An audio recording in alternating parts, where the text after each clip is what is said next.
Bom dia! Hoje é terça-feira, 15 de agosto e começa agora mais uma edição do Bom Dia Baixada. Eu sou Nathalie Nanini e vamos juntos até às 9 horas da manhã. No programa de hoje vamos falar sobre as novas técnicas e os desafios da medicina nos dias atuais. Para tratar do tema, eu recebo a médica otorrinolaringologista e atual presidente da Associação Paulista de Medicina Santos, doutora Sara Bitante Albino. Doutora Sara, seja muito bem-vinda ao nosso programa. Muito bom dia. Bom dia, obrigada.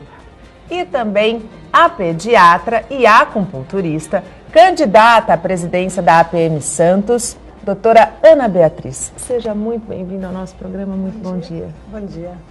A partir de agora, você que está em casa pode participar pelo nosso WhatsApp ou também pela nossa fanpage no Facebook, onde nós já estamos ao vivo. Eu queria aproveitar a presença da atual presidente e da candidata à presidência para falar um pouquinho das eleições da APM. Eu queria que, doutora Ana, como a senhora é a candidata da chapa única e provavelmente a nova presidente, que falasse um pouquinho do período, como é que acontecem essas eleições, qual é a importância da participação do médico neste processo. Então, qual é a importância? Eu vou falar primeiro da importância. A importância é assim, se nós queremos mudar algumas coisas, precisamos estar juntos. Não podemos estar separados, cada um no seu canto, e querer que as coisas mudem. As coisas não mudam automaticamente. Então, é necessário esse associativismo para que a gente possa ter opiniões associadas e ter essas mudanças que a gente quer. É uma força, né? Quanto mais unidos, mais força a classe tem. Sim, claro. Isso eu acho que é fundamental, essa ideia que faça com que haja mudanças nas dificuldades que a gente tem no dia a dia como médico, que são muitas. Doutora Sara, o fato de ter uma chapa única já mostra muito essa questão da unidade da classe aqui em Santos, não é mesmo? Já mostra que tem um consenso e que tem uma intenção única e forte, que é a manutenção do que já tem e tentar melhorar e ampliar futuramente num sentido único, que é juntar forças e caminhar.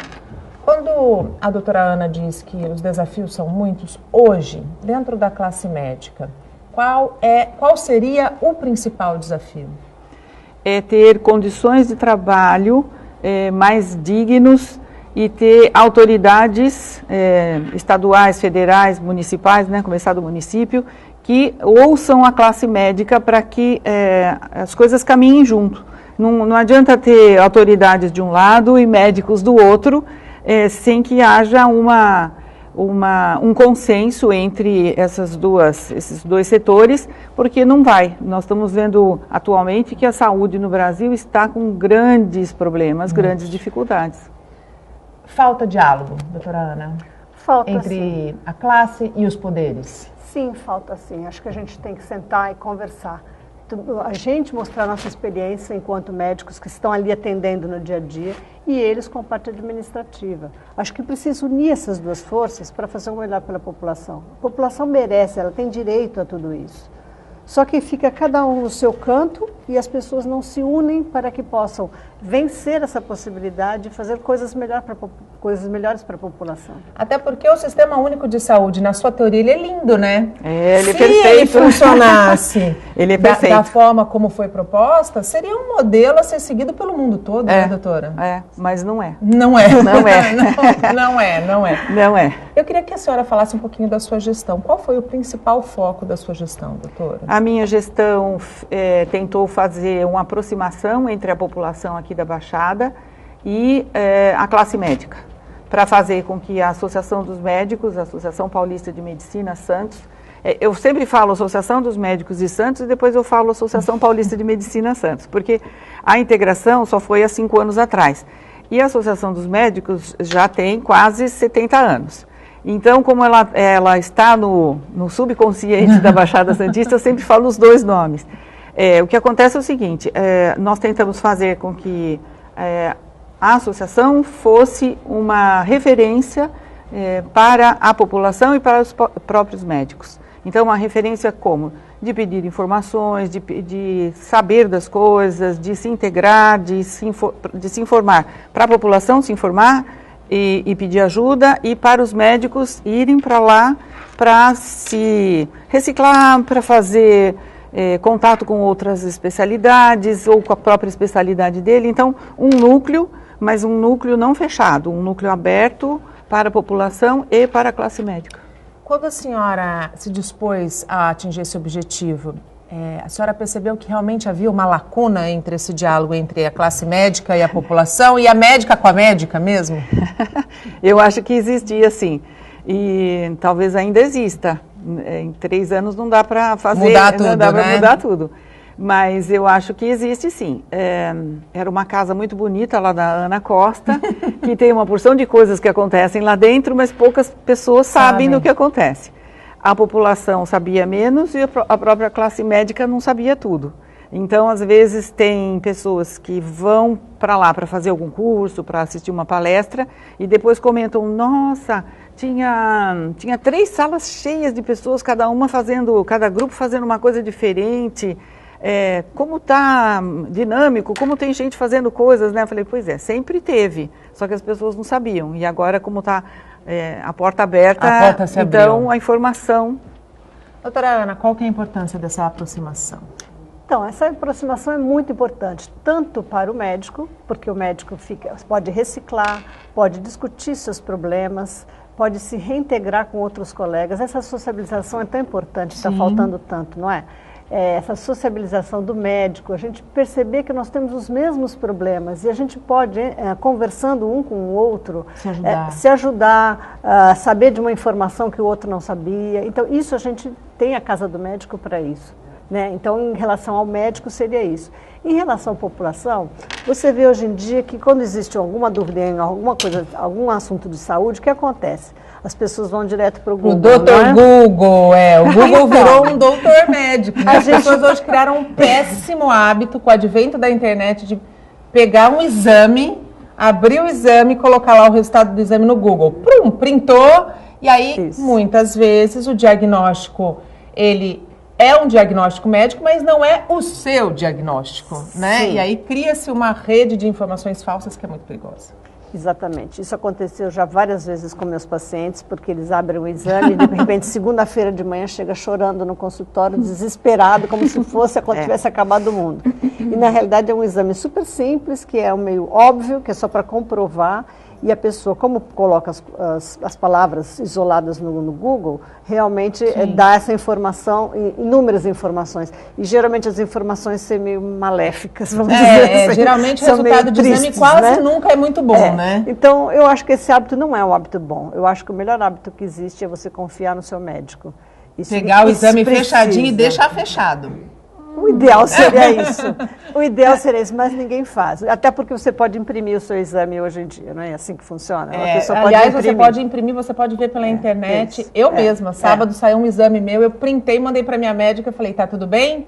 Porque eu já passei por... Eu, como jornalista, confesso que uma vez fiz o uso do Dr. Google e não foi bacana, não foi legal, porque, de fato, o que mais vale é a opinião do médico, né? O médico é capaz de analisar o diagnóstico como um todo, né? Não uma palavra isolada. É isso que tá. Nós precisamos ver que a pessoa não é um exame.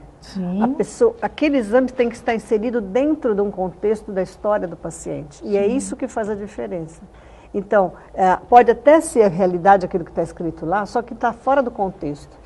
E essa capacidade de contextualizar, somente o médico vai saber, que tem a história do paciente. E que tem um estudo para isso, né? Exatamente. Por isso é tão importante a história do paciente. Quando a gente começa a ver um paciente pela primeira vez, você tem que ver realmente o que está acontecendo com ele, todo o histórico. Eu sou pediatra, então a gente tem por hábito realmente ver todo o histórico da criança, desde a hora que nasceu, aliás, até antes do parto, o que é o correto. Então, a gente precisa disso, né? Então, a população, ela pode muito ser ajudada pela PM, que esse é um dos objetivos, porque me perguntaram assim, mas quais são as suas novas metas, né, Ana? Então, eu digo assim, se eu conseguir fazer tudo que está sendo feito lá agora, nesses últimos 6 anos, eu já me dou por satisfeita. Né? Porque realmente existe um trabalho muito grande sendo feito lá e que até os próprios colegas desconhecem. E eu gostaria, uma das ações que eu gostaria de fazer é essa aproximação com a população, no sentido de que deixar de ser o Dr. Google e a APM ser essa entidade que pode, quando houver dúvidas, quando tiver problemas a discutir ser a fonte de saúde, informação, né? ser a referência, de saúde. Isso eu acho que é muito importante para a Baixada Santista. Doutora Sara, ainda falando um pouquinho sobre essa aproximação entre médico e paciente, né? Quando a gente vai hoje, até pelos problemas que o nosso próprio sistema de saúde enfrenta, muitas vezes a gente não tem aquele atendimento que tinha anos atrás, os nossos pais, e as pessoas reclamam muito, né? Os pacientes se sentem menosprezados muitas vezes pelos médicos, porque eles demoram horas para serem atendidos e o médico tem uma fila para atender e tem que atender rápido. É possível resgatar essa relação entre médico e paciente? Então, a relação médico e paciente, ela existe e sempre existiu. O que não está correto é a relação médico-paciente e operadora de saúde, que é o convênio médico. Eu vou falar convênio médico porque é o que todo mundo usa mais, né? Esse relacionamento é que precisa ser mudado. Não o médico-paciente diretamente, mas o relacionamento com a operadora, quem está no meio dessa relação.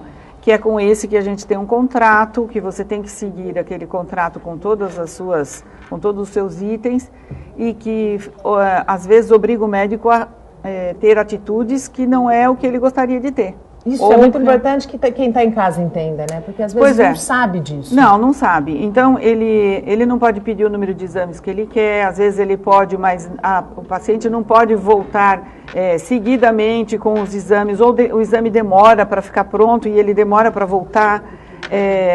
O médico recebe mal das operadoras de saúde, dos convênios, e aí ele acaba trabalhando muito e recebendo menos. E isso influencia diretamente no tempo. Sim. Às vezes ele tem, às vezes não, quase sempre, ele atende vários convênios, aí os pacientes às vezes perguntam lá na minha clínica, eles perguntam, mas por que a senhora não atende mais determinado convênio?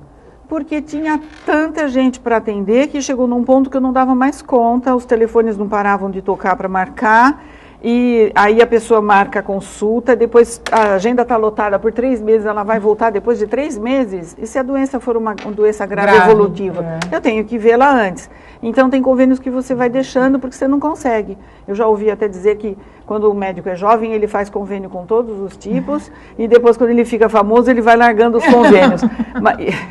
A relação não é essa. Alguém da imprensa falou isso.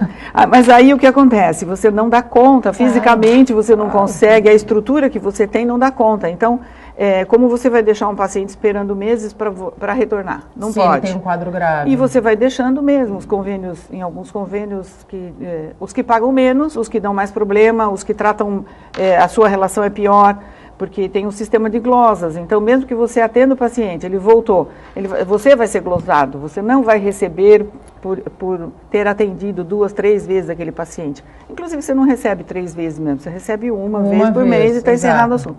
Então, esse intrincado de problemas não é uma coisa que tem que ser resolvido com o paciente. O paciente não tem nada a ver com isso. Ele quer ir lá e receber do médico a atenção, o diagnóstico, e o tratamento. Ele não tem nada a ver com isso.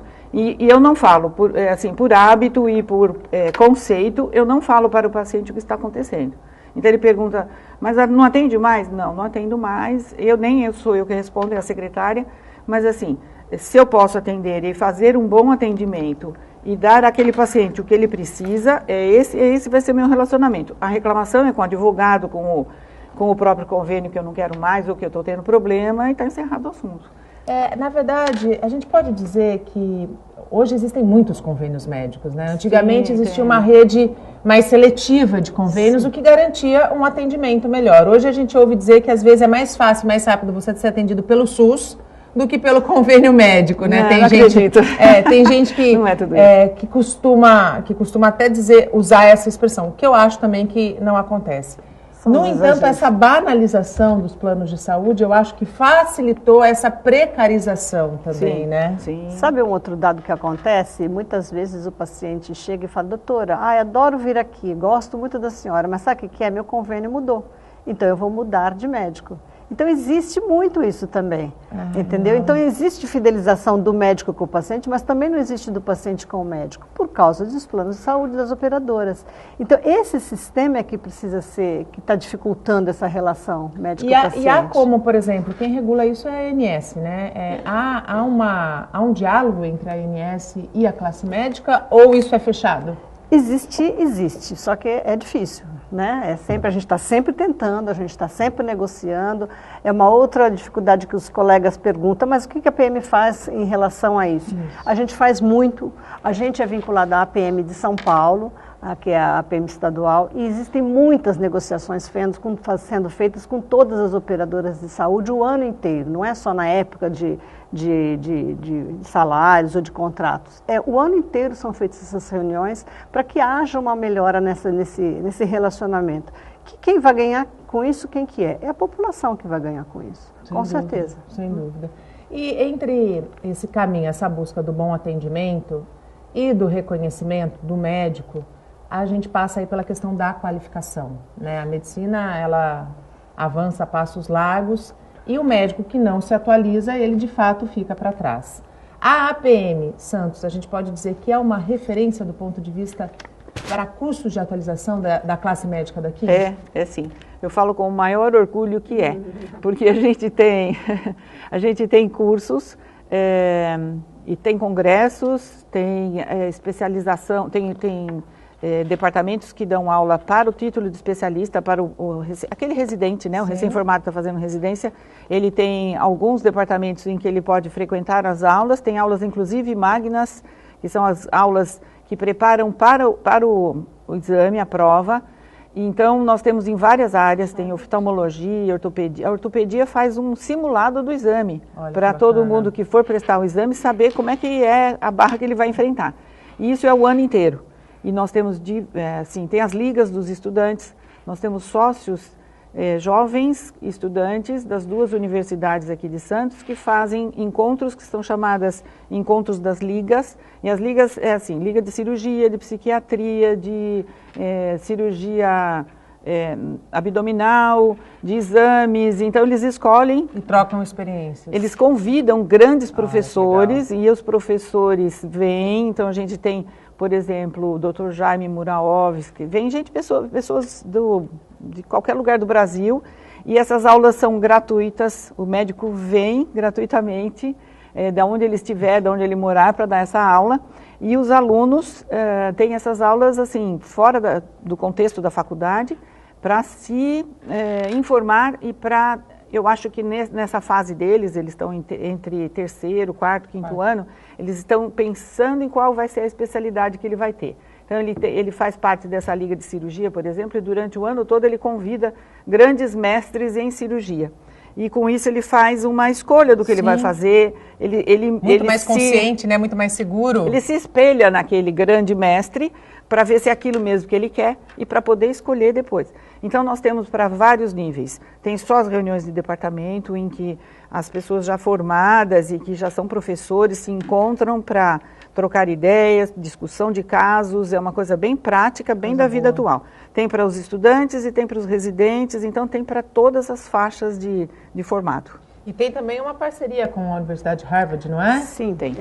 Há 4 anos já a gente tem essa parceria, que é excelente. Então nós estamos conectados com o mundo inteiro.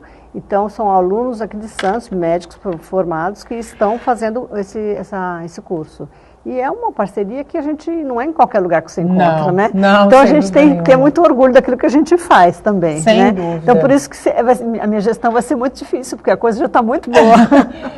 Mas eu acredito que a parceria vai continuar, sem a menor sombra de dúvida, porque o objetivo é um objetivo comum. Sim, a gente vê aqui, a gente discutiu durante meia hora e a gente vê que o discurso é muito linear, sim, né? E que o objetivo é único.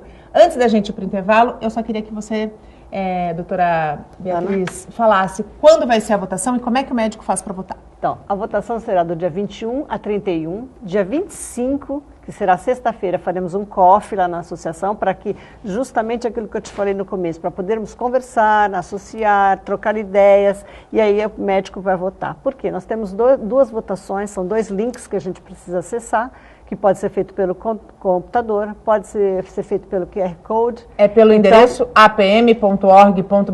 Isso, apmsantos.org.br. E ali você já consegue acessar, /eleições.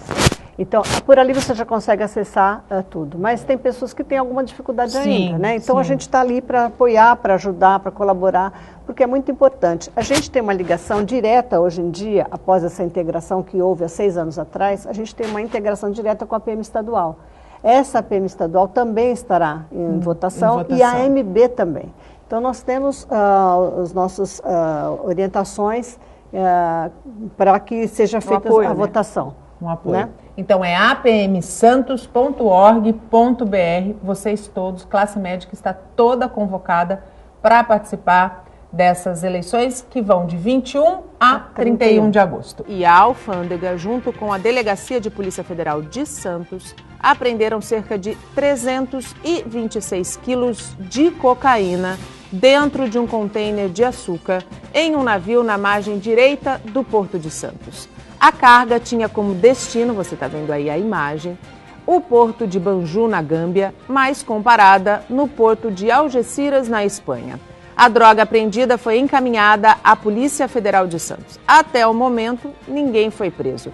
Esta foi a 19ª apreensão de drogas no ano, totalizando mais de 8 toneladas de cocaína recolhidas pelas autoridades no Porto de Santos.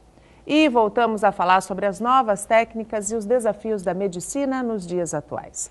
Hoje, nossas convidadas são a médica otorrinolaringologista e atual presidente da Associação Paulista de Medicina Santos, doutora Sara Bitante Albino, e Ana Beatriz Soares, pediatra e acupunturista, candidata à presidência da APM Santos. Agora eu quero pegar esse bloco para falar do Congresso, né? Ele começa hoje, vai até quinta-feira. As 3 últimas edições foram coordenadas pela senhora. Por que o tema tecnologia e desafios foi escolhido? Porque o Brasil tem grandes centros médicos, nós temos ilhas de excelência no Brasil inteiro. Ilhas de excelência que eu digo é assim, ilhas de pesquisa, de medicina de altíssimo nível. Então tem tecnologia, tem médicos, né, e tem equipes muito preparadas para isso, mas nós temos os grandes desafios básicos que são relacionados à população que não tem acesso a esses grandes centros. Então, todo cidadão, todas as pessoas, todo ser humano tem direito a uma medicina de qualidade, uma medicina presente, que ele tenha acesso a ela. Então, não adianta ter uma medicina maravilhosa lá em Manaus e eu estou precisando aqui, Sim. E vice-versa. Manaus, que eu digo, não é Manaus a cidade só, mas aquela imensidão de rios lá em volta. Se eu morasse vizinho de um rio, Sim. Eu tivesse que pegar o barco para chegar. Tudo bem, o Brasil é imenso, mas... Dimensões continentais, mas a gente tem que tentar encontrar um denominador comum, né? Então, o que a gente precisa? A gente ainda precisa, apesar de ter toda a tecnologia de um lado, nós temos todo o desafio da saúde básica do outro. Está faltando saúde básica, inclusive, nos grandes centros. Não dá ainda para a gente ver gente morrendo de doenças que já estavam... Tratáveis, né? Que são totalmente tratáveis, e a gente vê muito disso ainda, Nathalie, né? falta vacina, falta remédio falta insulina, falta seringa para insulina, falta gás, falta luva, abaixador de língua. Então, isso não estou falando dos lugares mais nos rincões do país, eu estou falando de grandes centros. São Paulo. Em São Paulo. Santos, as cidades vizinhas, a gente vê todo dia no noticiário que tem faltado coisas. Santos ainda é uma cidade que tem, em relação aos outros municípios, Sim. Ela tem uma condição melhor. Mas é um desafio. Mas é um desafio muito grande. Quando a gente vê, por exemplo, que nas cidades da região, hospitais são fechados, né, e essa população migra para Santos, então, os desafios que já são grandes duplicam, né? Cubatão fechou, não abriu ainda, e aí como ficam as pessoas de lá? Elas têm que vir para cá, têm que ir para Praia Grande, para o Guarujá, para São Vicente, elas estão se distribuindo. Às vezes elas vão de Cubatão para o Guarujá, para o Hospital do Guarujá. O Hospital do Guarujá já recebe toda a população do litoral norte, então ele está explodindo de atender. Sim. Santa Casa, Beneficência Portuguesa, UPA.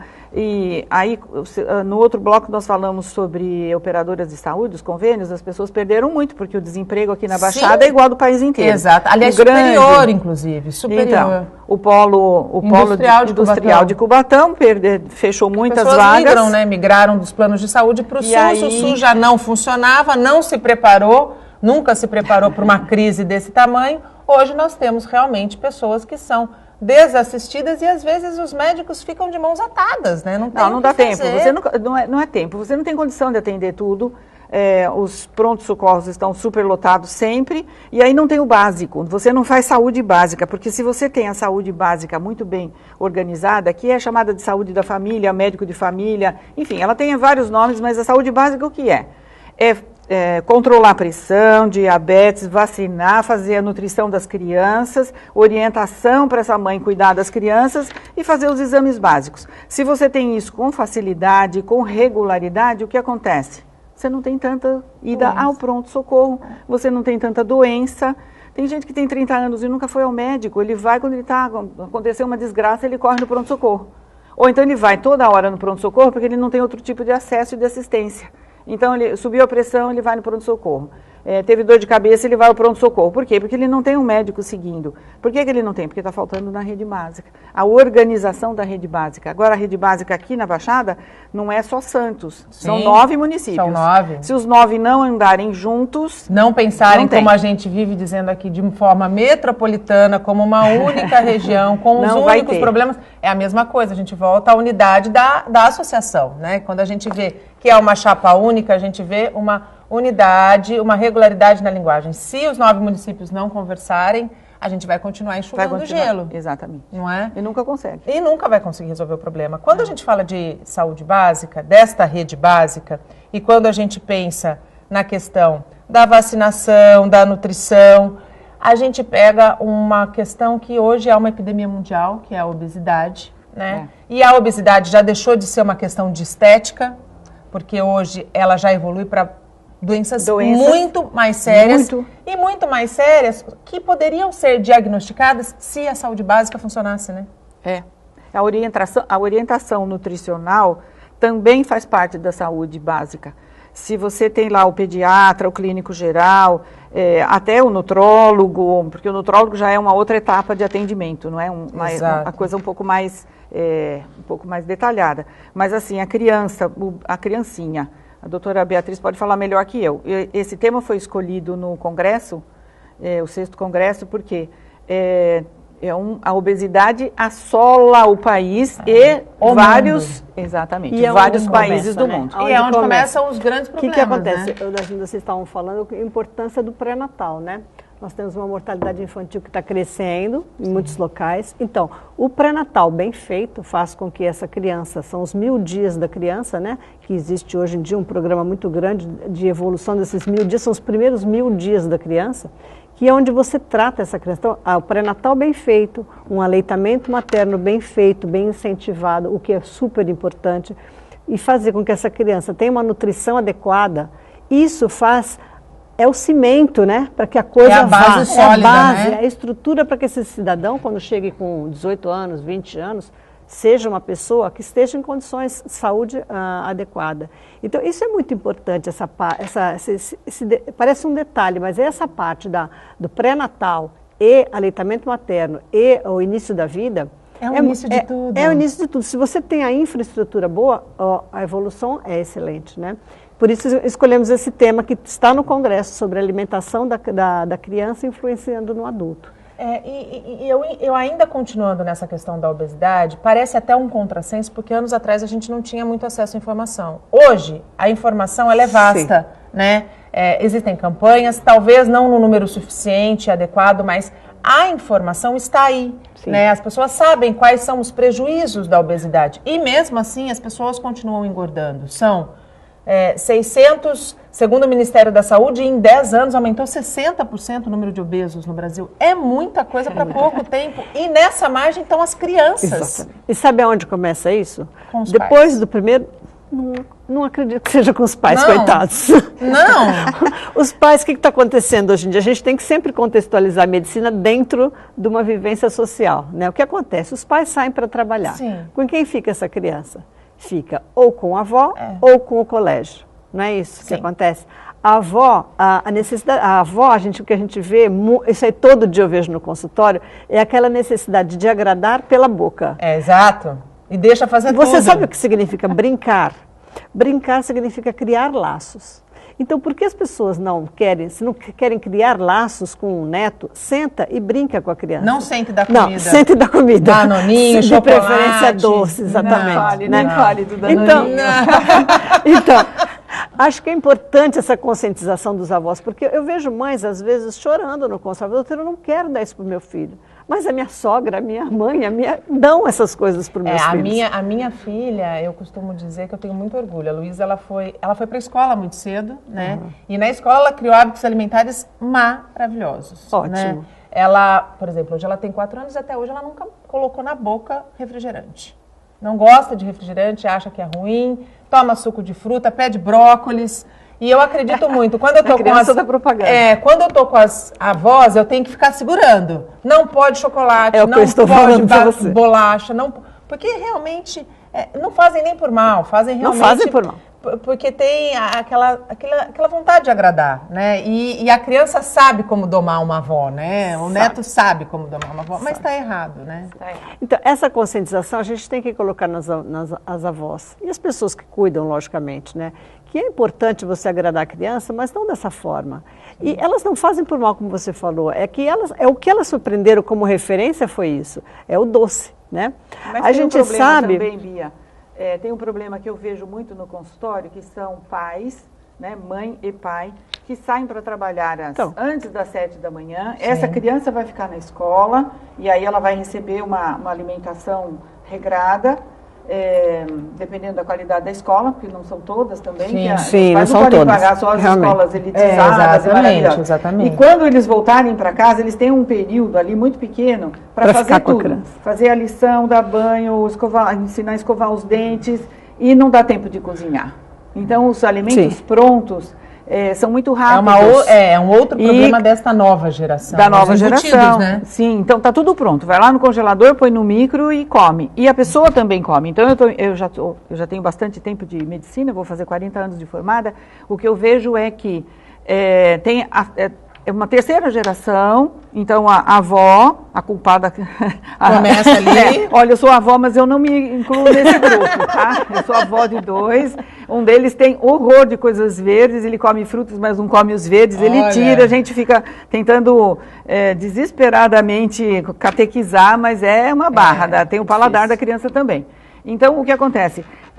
Esses jovens agora de 20 e poucos anos, entre 20 e 30, que são os que estão trabalhando e criando seus filhos, eles já são essa terceira geração depois de um avô mais magrinho ali, que tinha uma relação com um alimento diferente. Os alimentos prontos, eles estão aí, não tem jeito. E é uma coisa que você precisa deles. Dizer que você vai à feira, ao mercado e vai fazer tudo naturalmente, e trabalhar, e ser uma executiva, ou ser uma médica que sai de um plantão, passa em casa, vai para o outro plantão, ou vai para o consultório e volta às 9. Isso é impossível. Então o mundo vai ter que mudar. Nós, brasileiros, de repente engordamos muito porque a gente adquiriu hábitos errados. Se o brasileiro se mantivesse no arroz, feijão, banana, uma carninha, e a laranja, o mamão, a manga, que são maravilhosas, que estão aí. É um país riquíssimo em alimentos. Nós somos um celeiro de alimentos para o mundo. Exatamente. E não sabemos comer. E não temos condições para comer fazendo. Então vai ter que reorganizar essa história, né? Então, o que eu vejo, o índice de obesidade só vai crescer, né? O que eu vejo é assim, as crianças quando começam o primeiro ano de vida, elas aprendem a comer tudo. No segundo ano de vida e no terceiro, elas começam a introdução desses alimentos que a gente diz que não seriam adequados. Mas quando essa criança ultrapassa esses 2, 3 anos, ela começa a acostumar com esses alimentos. Então, como você falou da sua filha, ela não quer mais. Ela rejeita porque aquilo não é saboroso para ela. A criança precisa se alimentar 10 vezes com o mesmo alimento para ela sentir aquilo lá como prazeroso, como saboroso. Então, esses 10 vezes, muitas vezes, a pessoa não deu chance para a criança experimentar. Dá uma, duas, não quer, não tira. quer mais, não, ela não gosta disso. Realmente, os verdes são difíceis. As crianças têm uma rejeição, às vezes, é inegável isso. Mas o chocolate não precisa 10 vezes. Sim, não precisa, lógico que não. Obviamente, porque é o doce. O cacau é uma beleza. Porque é o doce, né? Mas quando você acostuma com o sabor, aí você mantém esse padrão, que é o que você está falando da sua filha, ela mantém o padrão. Lógico que o doce não vai precisar fazer isso, mas para os alimentos mais amargos, menos saborosos, vamos dizer, é necessário essa insistência. Né, para que a criança aceite aquilo como prazeroso. Então é nesse ponto que eu digo que se você passa por aquele período, aquela lacuna aí de 1 ou 2 anos, a criança começa a gostar disso. E se ela não gosta naquele momento, futuramente, lá na frente, quando ela se conscientiza de que aquilo é necessário, ela já tem uma memória de que aquilo lá ela experimentou. Ela experimentou Então, por isso é importante a gente manter esse tipo de alimentação adequada. Porque o futuro a gente está vendo, a pessoa que não faz uma alimentação adequada inicialmente, é hipertensão, é diabetes, é obesidade, são problemas de coluna, são problemas oftalmológicos, cálculo renal, e doenças, inúmeras coisas acontecem. Das mais simples às mais graves e que matam. Né? Eu acho que é isso que a pessoa precisa se conscientizar. Se não cuidar bem do seu corpo, ele vai dar os sinais e uma hora ele vai rejeitar tudo de ruim que você está colocando dentro dele. Isso é a lei natural. Né? E abrimos o último bloco do Bom Dia Baixada falando sobre esporte. Em uma partida fraca, o Santos não saiu do 0-0 contra o Fluminense no Pacaembu. Com desfalques como Bruno Henrique, Copete e David Braz, dispensados pelo técnico Levir Coupe, o Peixe deixou escapar a oportunidade de encostar no vice-líder Grêmio. O alvinegro tem 36 pontos e o Grêmio 39. O Santos se atrapalhou, cometeu muitos erros de passes e jogou sem nenhuma intensidade. O Peixe, que chega a 24 partidas sem perder no Pacaembu, tem 22 vitórias e 2 empates, volta a campo no domingo às 7 horas da noite contra o Curitiba em Curitiba. Quem está rindo à toa nesta tabela é o Corinthians, que segue isolado com 47 pontos. E dos gramados, vamos para as piscinas. Na verdade, a reportagem que vamos exibir agora mostra em detalhes o investimento feito pela Unisanta no complexo aquático onde aconteceu o troféu José Finkel. O comprometimento garantiu bom desempenho dos atletas e permitiu que a competição fosse transmitida ao vivo aqui pela Santa Cecília TV e em tempo real pelo Santa Portal para o Brasil e para o mundo. O complexo aquático passou a contar com iluminação de lâmpadas de LED. As 9 boias que dividem as raias da piscina foram trocadas. Telões em alta definição mostraram os resultados, relação de atletas e as imagens das provas. A gente tem muito que agradecer a organização da Santa Cecília, que foi muito boa, soube acolher todo mundo, soube fazer as provas acontecerem, enfim, está tudo muito bem. Atletas, colecionadores de títulos, conhecidos em todo o mundo, não pouparam elogios à estrutura montada pela Unisanta. No geral, é uma piscina que me agrada, então eu espero que alguns dos atletas que treinaram para cá nadem muito bem e que a gente veja alguns tempos bacanas aqui. A estrutura está ótima, a piscina está linda e nadar em casa sempre dá aquela energia maior pra gente. Eu nado aqui fazem 5 anos que eu estou em São Paulo, então é uma piscina que eu já estou mais acolhida. O pessoal aqui de Santos sente essa necessidade, né, de eventos esportivos aqui na cidade, ainda mais a Unisanta, que é a universidade que investe nos atletas, que traz a gente para casa, que a gente pode investir em alto rendimento e competir fora do Brasil também. Quem também visitou a universidade durante o evento foi Gustavo Borges. O ex-nadador conquistou 4 medalhas olímpicas entre 1992 e 2000. Ele enalteceu a estrutura da competição. É uma piscina que você tem a questão do tempo que não interfere muito. O Santos é uma cidade que é sempre quente, então não interfere muito nessa questão de temperatura. A universidade sempre recebe muito bem os atletas, tem uma boa infra ao redor de restaurantes e a própria piscina. Então acho que dá para ter uma boa competição para o pessoal. Os organizadores pensaram em todos os detalhes para o bom desempenho das equipes. Também deram atenção especial à cobertura jornalística e à transmissão ao vivo de uma das principais competições da modalidade para o Brasil e o mundo pela internet. Foram mais de 100 profissionais envolvidos para levar um show de imagens para os telespectadores e internautas. 9 câmeras colocadas em pontos estratégicos captaram todo o esforço dos atletas, a orientação frenética da comissão técnica e, claro, aquele apoio da torcida. Na cabine, olhos atentos na tela. Sistema de gráficos e cronômetros alinhados para informar cada centésimo de segundo. Esta unidade móvel de jornalismo equipada com tecnologia de última geração transmitiu o sinal em alta definição. Tem os tripés que são especiais, a altura das câmeras é muito específica, o trilho é essencial, a operação do trilho é uma coisa muito complicada, só os profissionais muito capacitados conseguem fazer. O investimento em toda essa tecnologia foi da anfitriã Unisanta. As imagens foram disponibilizadas à Sport TV. O canal de esportes, em parceria com a Santa Cecília TV, transmitiu as 5 etapas das finais da edição de número 46 do Troféu José Finkel de natação.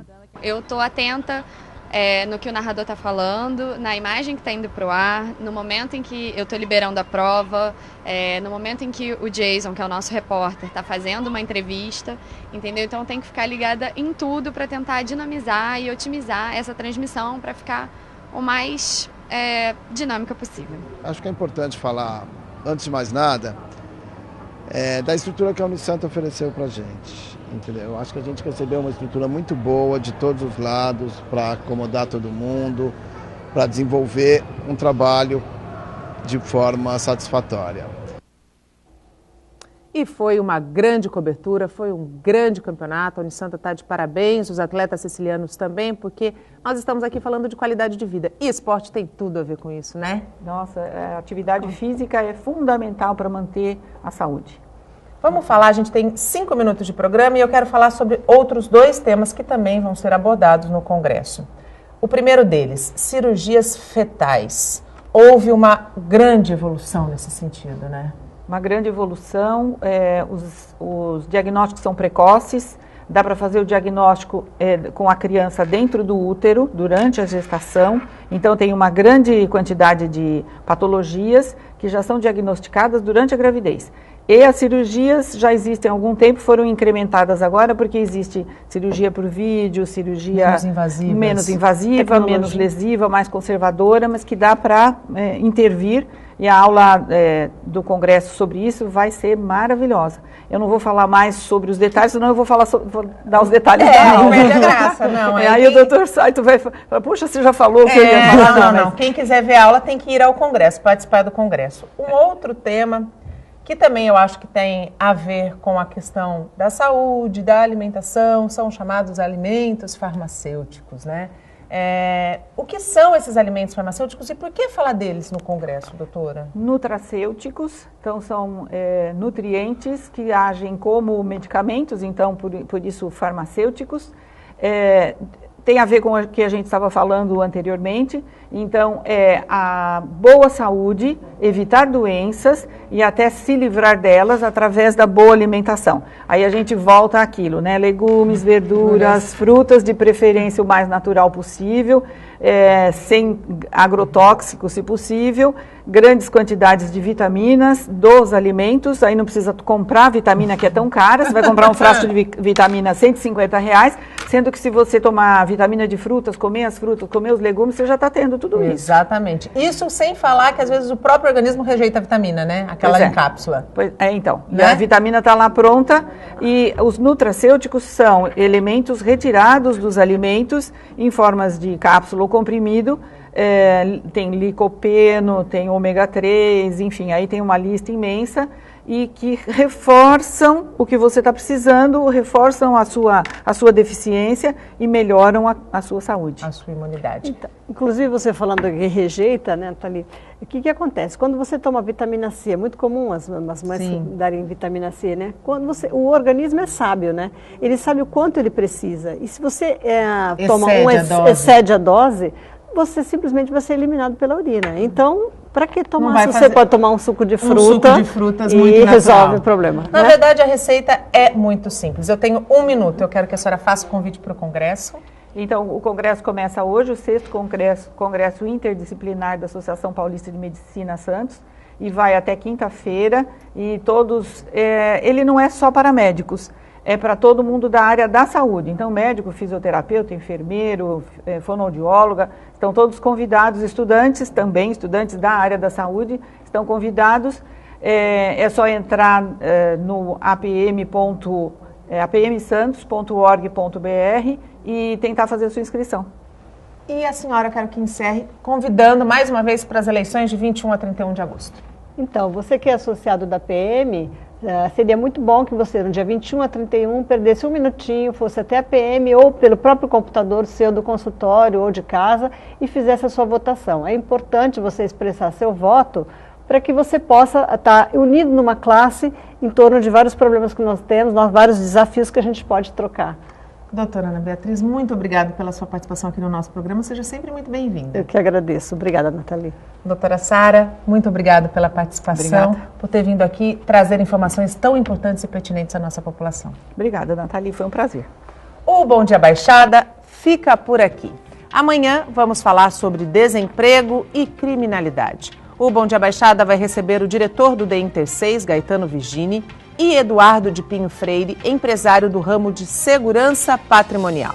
Não esqueça também de curtir a nossa fanpage no Facebook, onde você encontra todos os nossos vídeos, inclusive o programa de hoje, e também a nossa página no Instagram e no Twitter. Durante todo o dia você pode ficar bem informado sobre tudo o que acontece na região e no mundo, acessando o Santa Portal.